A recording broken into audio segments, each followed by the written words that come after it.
Alright, so yo people, Charles here. So, yun, discuss natin isa-isa. Meron akong pinuntahan ditong 4 museums. Uh, you know, about Qatar. Kung ano yung mga culture nila and all that. So, Jelmood House, yung first museum na pinuntahan ko. So, check it out. Alright, yo people. So this house here, Jelmood House, pays tribute and acknowledges the social, cultural, and economic contribution of formerly enslaved people to the development of human civilizations. So of course, there was slavery back then. Alright, in the Indian Ocean world, so you can see from here, and a vast region of which the countries of the Arabian Gulf are a part of. So yung story ng Qatar, of course, it begins in enslavement but ends in shared freedom and shared prosperity afterwards.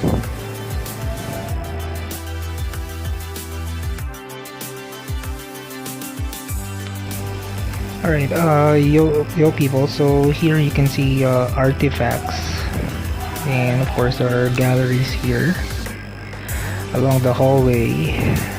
Yan, makikita yan dyan eh. So along the hallway you will see basically the history of enslavement. So ito, may projector, as you can see, showing Qatar. Yan. Ganda ng pagkakakuha nila. Alright, even this one, medyo futuristic yung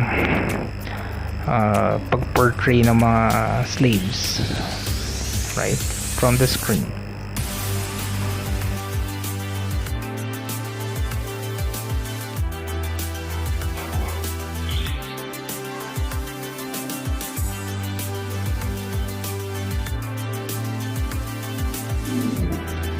Alright, yeah, from here you will see yung ginagamit nilang rope that's tied to the neck of the slave while fishing under the sea.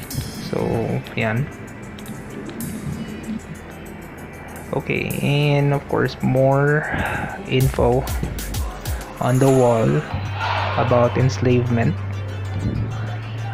Alright. Yan. And yeah, photos of the slaves back then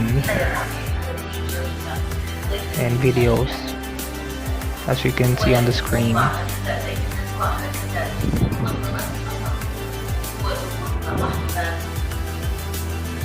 And also Jelmood House also provides an opportunity for visitors to make a personal commitment to joining the fight against human exploitation in all its many manifestations.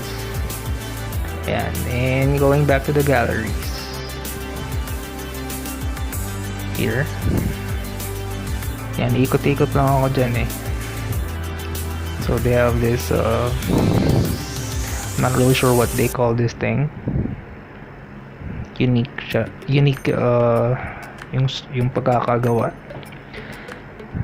Looks like a planetarium of some sort, but yeah, it has all those touch screens and with info and details about enslavement. Alright, yan.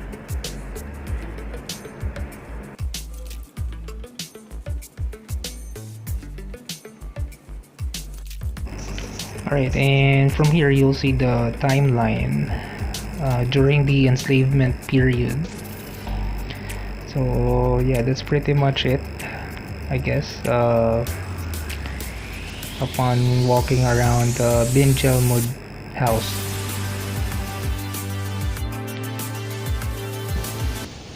Alright, yo people, Charles here. So, yun, yung second museum, it's called Company House. So, yan, check it out. Okay dyan. Alright, yo people, this is not yet the company house, this is a mosque.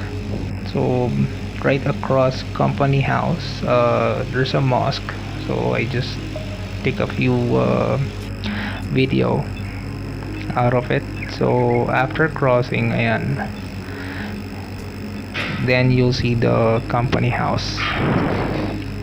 It is one of the restos there, just next to the company house. So you'll see fountains, like my mini pond or something.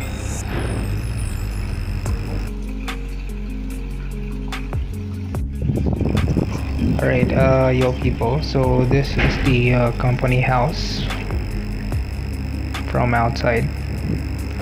Alright, so yun, may mga bench dun.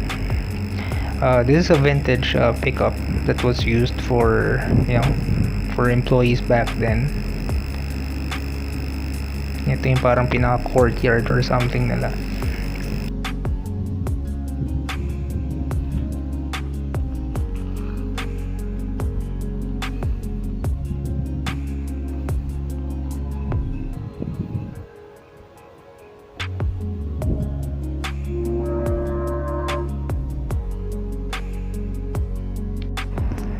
Alright, here's a much closer look ng vintage na pickup.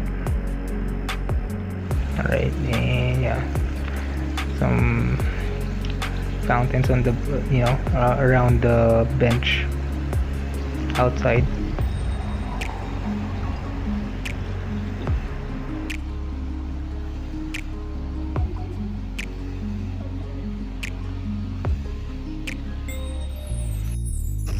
Alright, this is the company house, as you can see. So Msheireb Museum signs an agreement with Qatar Shell to sponsor the company house museum back in 19th of November 2018. So as you can see, this is the hallway where you could see the timeline for the with the company house, like kung ano yung mga ginagawa nila back then in the early century, right? So you see old radios, films or film, an old camera, yeah, mga recreational sports, so football, tennis, old tennis rackets, cricket, as you can see here. There's even an old generator. Alright,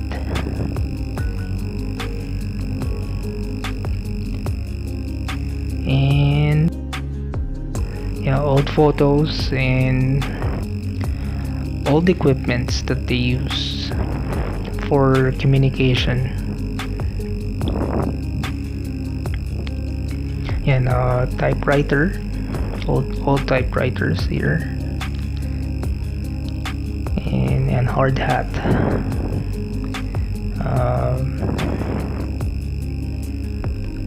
I'm not sure what this is, but used for communication.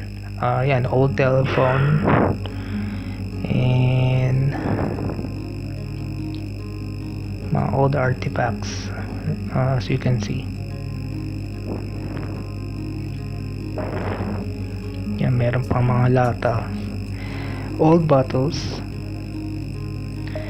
and an old lunchbox. Here you'll see statues of the laborers. Yeah, may mga touch screens din, and where it will show you the old photos, mga ginagawa ng mga laborers or employees back then, in the early 1900s. Yan, mga gamit nila, and some more old artifacts, IDs, yan. And here Yan, ipakita natin.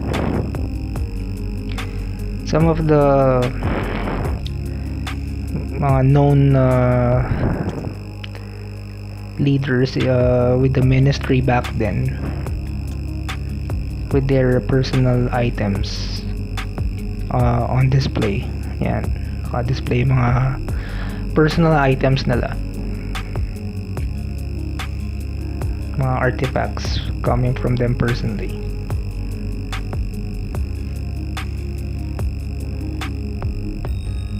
Alright.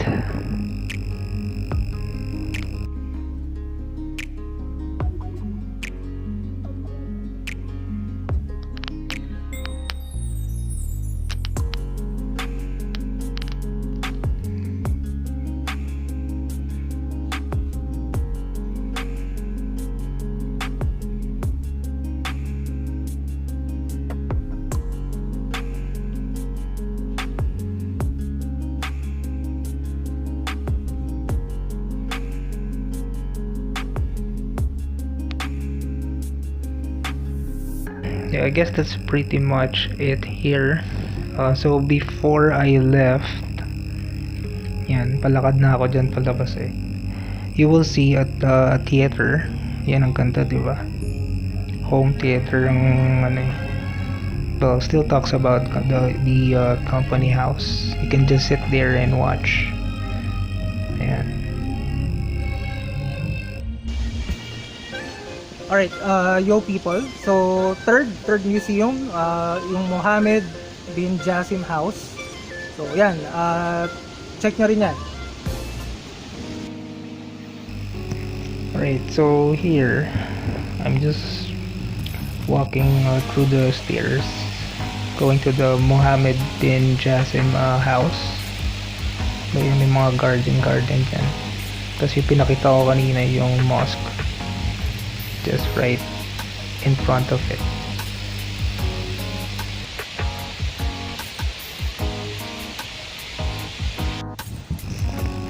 Alright, so here's the Mohammed bin Jassim house from outside. There.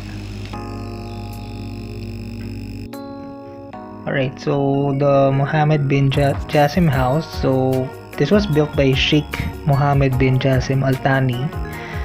Siya yung son of the founder of modern Qatar. So this heritage house addresses the past, the present, and the sustainable aspect on which Msheireb Downtown Doha is based. So Msheireb means a place to drink water. Alright. Yan, makikita nyo dyan mga old artifacts in the early 19th century. Yan, samosa chips. Yan, and Qatari talking about history about Msheireb, like early civilization. Yan, with the old typewriters, sewing machines, mga old businesses, medical equipments. Yan, and a hallway more about history of early Qatar in general. Yan, may video pa.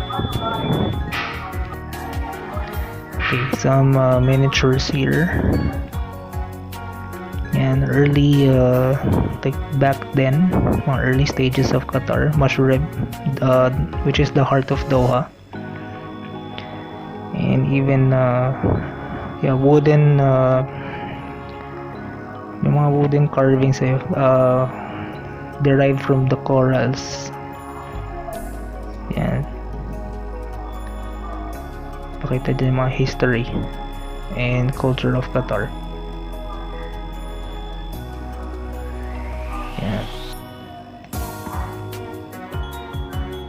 Right, another quick fact, this is estimated around 5.5 billion US dollars in project for the whole Msheireb Downtown Doha.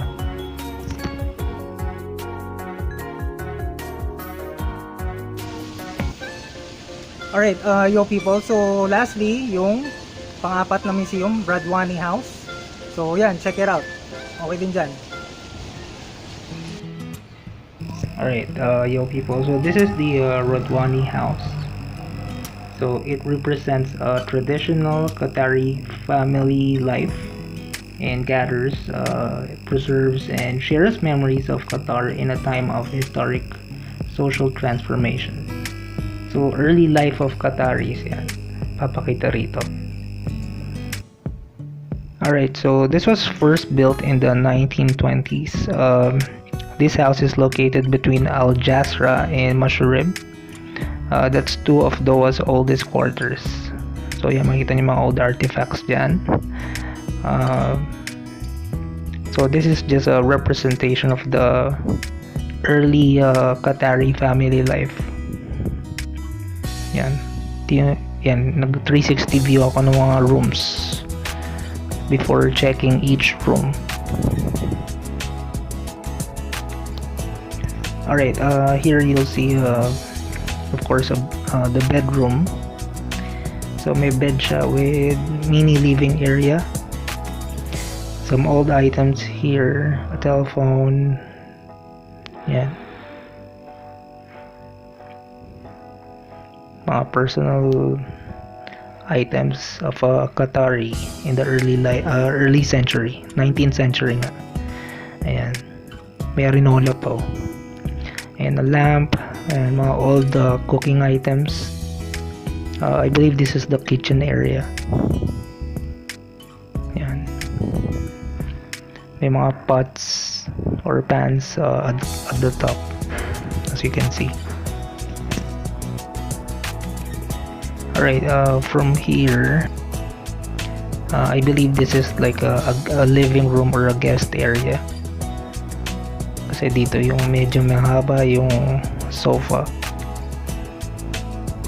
Yan. And yan, pinakita ko lang yung roof, how it looks like. So yan, dun sila they gather and eat. Ito, bedroom. Talagang makaluma if you would really check how it looked like. Similar sa mga how it looked like in the movies, right? Mga old school na bed. Alright, ayan, may old cabinet din.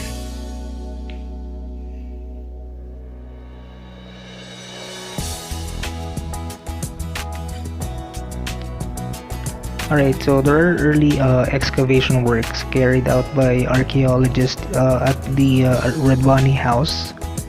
So they found some clues about the daily life while digging up. Yan, may mga sample dyan eh. Alright, yo people, dito ko muna kayo bibitinin.